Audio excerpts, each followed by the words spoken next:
This is part 2 and the conclusion of my two-part video review of the Liquid Image Ego Sport action camera.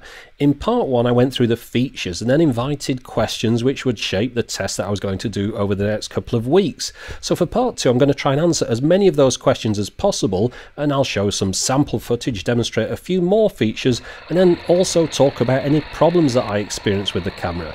The delay between the two parts of the review enabled me to get some good footage, and then there were some things I only spotted towards the end of the testing period that you probably won't find mentioned anywhere else.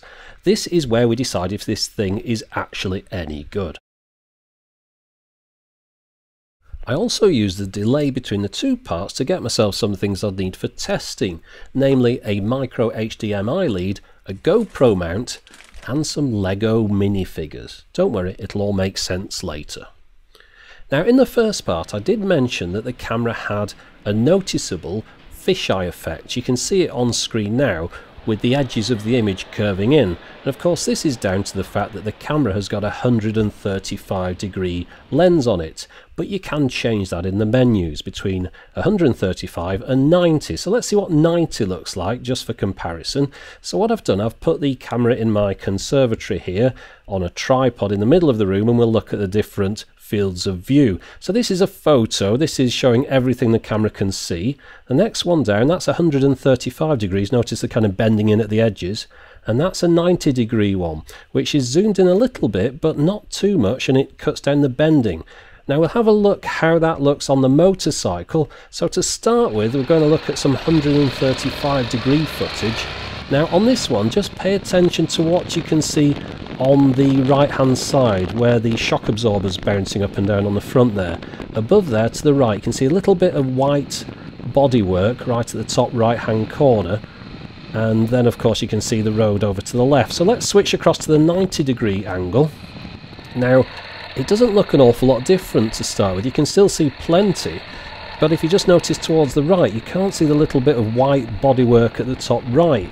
So you don't lose an awful lot by switching between 135 degrees and 90 degrees in my opinion, and you do gain quite a bit in that the image doesn't look as strange. So I actually prefer recording in 90 degrees, but at least you've got the option if you do want that wider angle.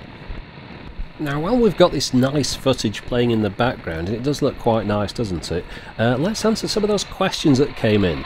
Well, one of the big ones, can you charge and record at the same time? The answer to that is no. In fact, the answer to all these is no. I'll just go down them. It doesn't have image stabilization. Now, the next few are all to do with things that you would expect a car camera to do, not an action camera. Remember, this is an action camera, so it doesn't auto start and stop when it receives power. It doesn't loop around. What happens is when the card's full, it's full and it stops recording. It doesn't have motion detection. It doesn't put a time and date stamp on the recordings, which is a good thing in my eyes. And of course you can't use it as a webcam or a Wi-Fi camera on your network. Now let's just listen to the difference in the sound quality with having this plastic cowling in place and then without. So first off, with.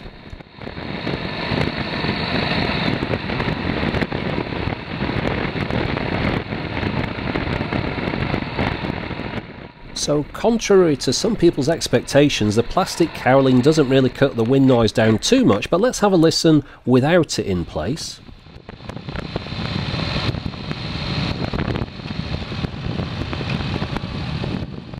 So there's very little difference. I suppose there's a little bit more microphone pop without the cover in place, but there's not much to choose between them. Let's listen to the sound in a more sensible environment. The camera doesn't come with a microphone input, but luckily the built-in microphone is actually rather good.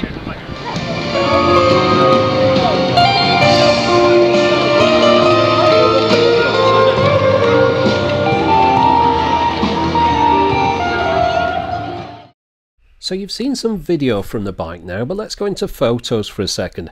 Now you know it's supposed to do 12 megapixel photos. Well, that's going to be pretty difficult with a 3 megapixel sensor. So what it's really doing is it's just upscaling them to the higher resolution and creating larger files in the process. So you might as well go in those menus and knock it down to 3 megapixels. You get the same quality image. Now here are some photos that I've taken with the camera.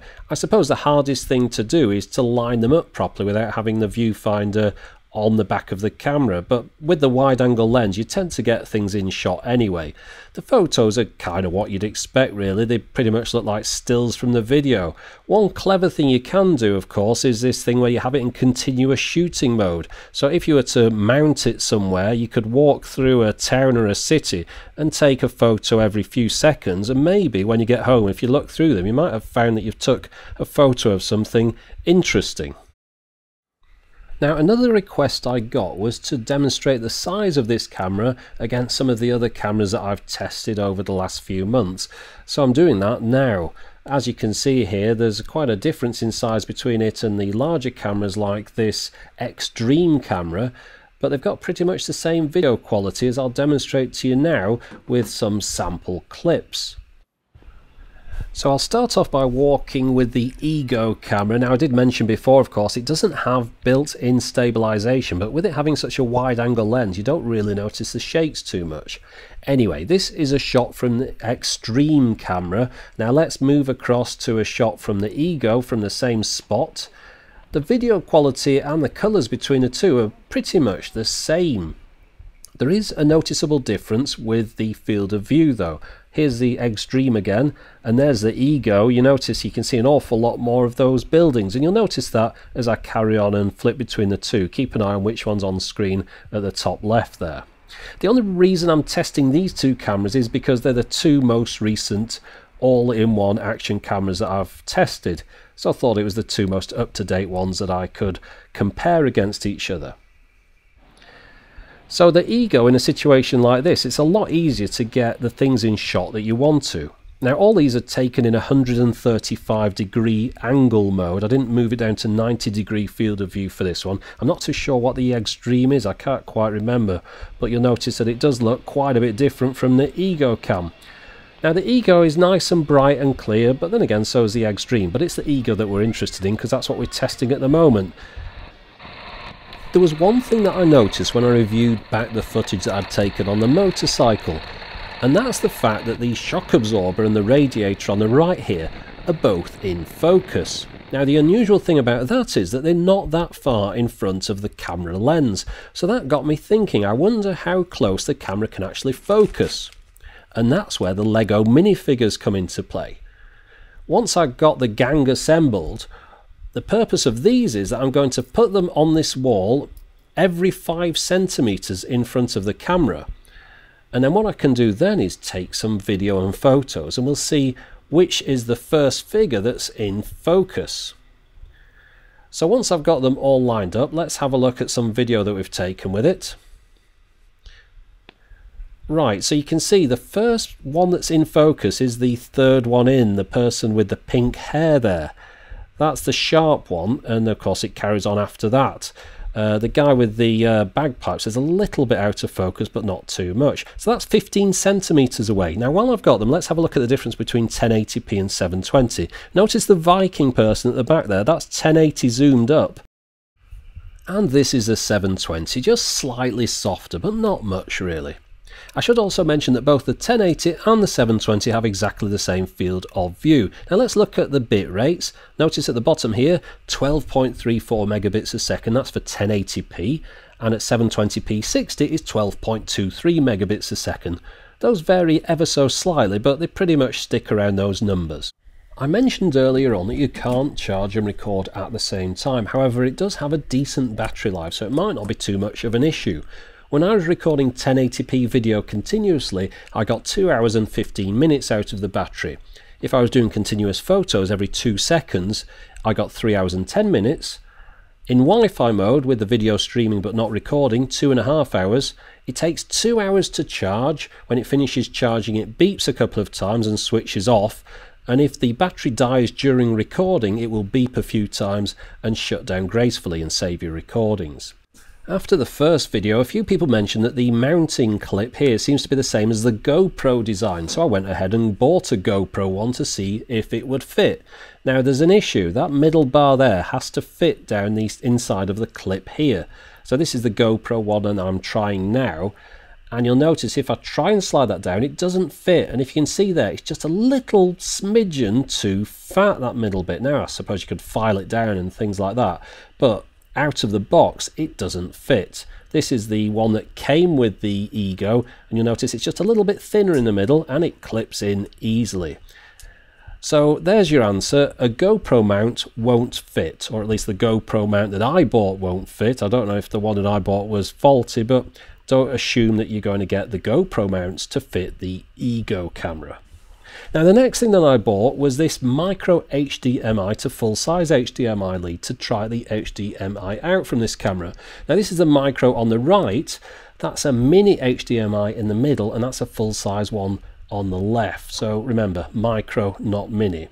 It fits in the middle port here, and then to get it to connect to your telly, of course, just plug it in, switch it on, and you can move through the videos one at a time by clicking on the left or right button, and as soon as you get onto the next clip it just starts playing immediately. You can't fast forward, rewind, any of that business. You can just play clips one after the other.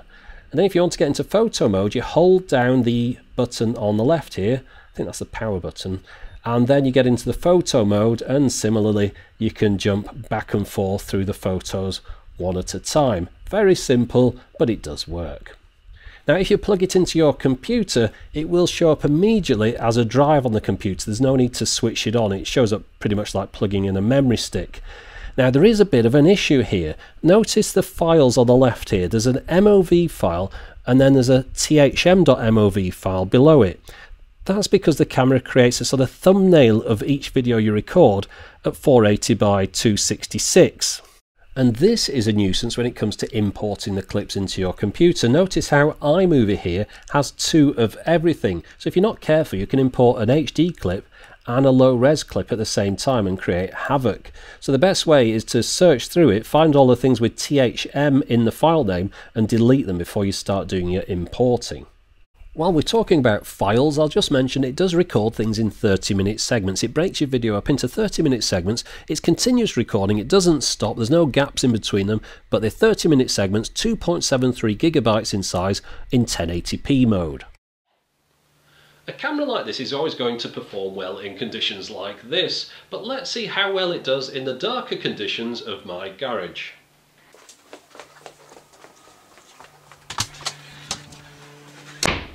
Okay, well, first thing we'll do, some people wanted to see how the camera performed in strip lighting, so I've got some strip lighting on here, and there you go, that's what it looks like. Pretty normal, I think. Let's turn the lighting off.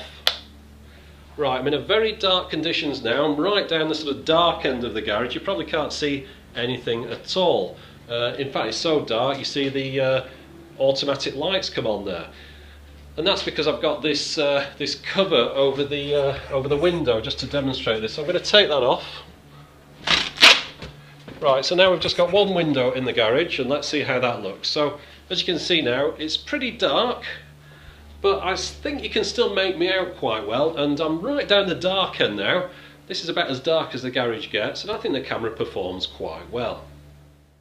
If he thinks he's getting paid for that, he's got another thing coming. Anyway, this is going to show you what the garage looks like in the dark with the car lights on. And what I'm going to do now, I'm going to take the car out for a drive and we can see what it looks like in the dark with just the car headlights lighting the road up.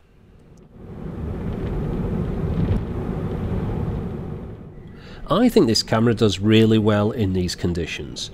It sees pretty much what the eye can see. Now I'll just bring the extreme camera up on the right here, and I don't know if you can see this on YouTube, but it gets really rather grainy on that camera to get the same level of light into the lens in these conditions. The Ego doesn't tend to go grainy at all. It does a really good job. And as you can see from this situation here, the colours are quite accurate to what you would be seeing at this time of night as well. But it's got a weird effect when it gets really dark. Just look at this section now, and any second now, there. It's that weird blue effect.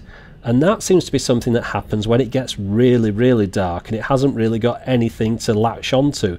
It seems to try and sort of gain up the image or something, and it creates that weird blue effect. That's something that might need to be fixed with a firmware update. Talking of problems, the software that comes with it is its big Achilles heel. I'm going to demonstrate one of the faults with it to you now. So the image that you're seeing on the screen is that conservatory again. I want to get it into 135 degree mode. I should be able to see a picture on the left and a door handle on the right. It's in 90 degree at the moment, so I'll move it into 135 degree mode.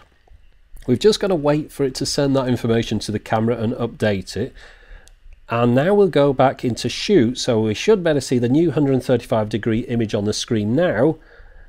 And it's still a 90 degree image that we've got up there as the preview. It won't switch between them. The only way to get it to do it is to completely reboot the camera, start off from scratch, and there you go. That's what 135 degrees should look like. So that's a bit of a pain in the bum if you want to change anything. Of course, they could change that with a software update quite easily, I'd imagine. Now, one other thing that people wanted me to test was the maximum Wi-Fi range that I could use the camera to stream back information to my, in this case, iPad, but you could do it to an iPhone or an Android device. And this is about the furthest I ever managed to get it. It's only about 15 feet away. And even sometimes at that distance it would disconnect on me. And then when you get a disconnection, you can't tend to connect up easily again. You've got to switch the camera off, reboot and start from scratch. Now let me just show you how long that process takes, because the amount of time I spent rebooting this camera was rather annoying. So first off, we've got the camera switched on. I've got to hold down the button until it beeps twice. It's a shutter button, by the way. In the previous video I said it was the power button. That was a mistake. So now we'll go into the Wi-Fi access points menu, and what I'm waiting for now is for the Ego to pop up as an access point so I can connect to it. So we've got to wait a little second here. I suppose this is down to the iPad more than anything else, but there you go. Ego's popped up, so I've clicked on it now, so I'm waiting for it to connect up. I haven't put a password on it or anything to make it easier on myself. We're waiting for the tick to appear in front of it. And there we go. Right, so that's that done. So now we'll move across into the Action Connect application. Here it is booting up. Now remember, this is something that I had to do over and over again to get it to change any of the settings. So we'll click on settings. There we go. We can now alter any of the settings we want to on the camera. For example, the field of view again, move it into the 90 degree mode, and then after that I'd have to reboot the camera and start from scratch again. So I spent an awful lot of time doing that, and it is a time consuming thing. So if you can possibly avoid using that application, I would do. And finally, the one thing that I want to mention that I don't think many people picked up from the first part of the review is the fact that you can press the record button in the application to start the camera recording. However, when you do that, it disconnects the Wi-Fi connection. And that means that the only way to stop the recording again is to go over to the camera and press the stop button. So there you go, that was my review of the Liquid Image Ego camera. Now it's a really good little camera capable of recording some really nice HD video. However, it's rather let down by the poor quality software that it relies upon to change any of its settings or view that viewfinder. Now that application can of course be updated, but the process of getting into changing those settings is still rather cumbersome and time consuming. However, if you can live with that, then this still might be the camera for you. Now, because YouTube always reduces the quality of things that goes into it, I'm going to put some downloadable clips on my website so you can try them out for yourself. But for the moment, thanks for watching.